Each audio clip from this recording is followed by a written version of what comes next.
unless you've been living under a rock for the past few months or even years, you can't really fail to notice that there's been a huge explosion in the popularity of a diet called the carnivore diet. People on this diet consume pretty much exclusively, I think, animal flesh and organs and nothing else. Predictably, there's some animosity between these people and vegans. Now, there is a problem, a very deep, serious problem with the carnivore diet, and people who promote that diet are not talking about it, and I think that's understandable. My guess is either they just don't want to talk about it, they'd prefer people didn't know about this, or actually it's more likely they themselves don't know about it.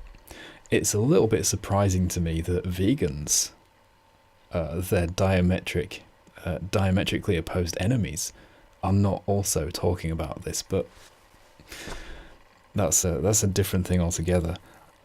I think it would be irresponsible of someone who does know about this to not bring it up, because it's really important. So here I am. I don't want to be that guy, but here I am.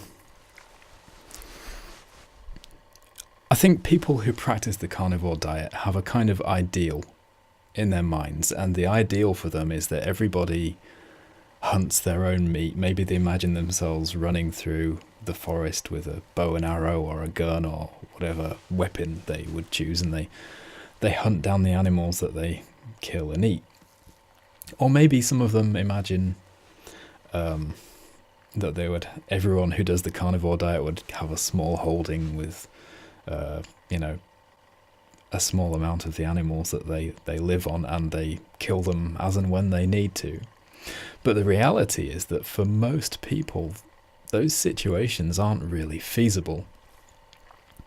Most people who practice the carnivore diet purchase their meat and animal organs from some kind of shop. And if the carnivore diet were to grow in popularity, there would just be more and more people purchasing meat and organs from shops and retailers. All of this flesh, all of this animal product has to come from somewhere. And of course it comes from a slaughterhouse. And it doesn't matter whether the animal is grass-fed or organically raised, or how long it's in a pasture versus how long it's in a crate.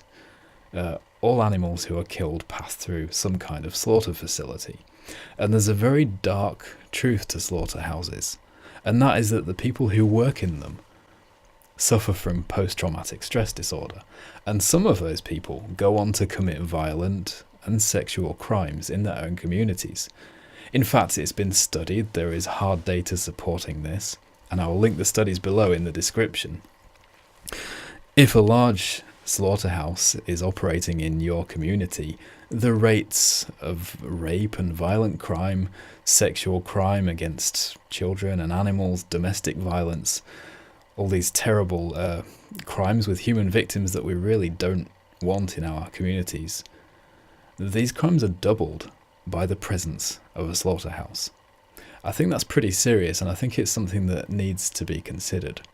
The question you have to ask yourself if you're on the carnivore diet is, how important is my particular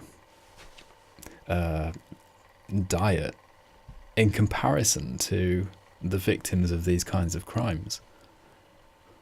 Which has more value to me? Do I care about human society, or is my particular dietary taste more important, and screw those people? That's the question you have to ask, right? And I can't answer that for you. Everyone has to answer these questions for themselves, but I think it's good to be aware of it.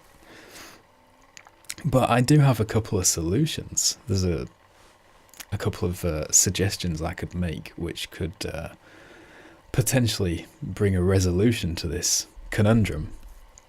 The first one is not really possible yet, but I think in future the production of lab meat could make this a non-issue. And I'm personally someone who doesn't consume animal products at all, and I haven't done for a long time, but I have no ethical issue with lab meat, and I think when it's available and people can get it, and there's no slaughterhouses because of it, I think that will be awesome.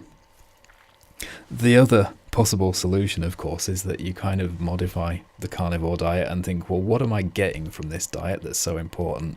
And then you find alternative sources of those nutrients, which is entirely possible because there's actually no nutrient in animal foods which is not available elsewhere. But that's pretty much all I have to say. Just to reiterate, any food product which needs slaughterhouses has human victims at the end of the chain, and I think you have to ask yourself, if I'm creating human victims, is my lifestyle kind of anti-human? I think it's a serious question and it needs to be answered. I do wonder if people who promote the carnivore diet will answer this or have any kind of comment to make on this, or will they just kind of pretend this issue isn't there? I think that remains to be seen, but I hope this has been informative at the very least, even if it's annoyed you somewhat. I don't set out to annoy or upset anyone, but this is the truth. Thanks for watching.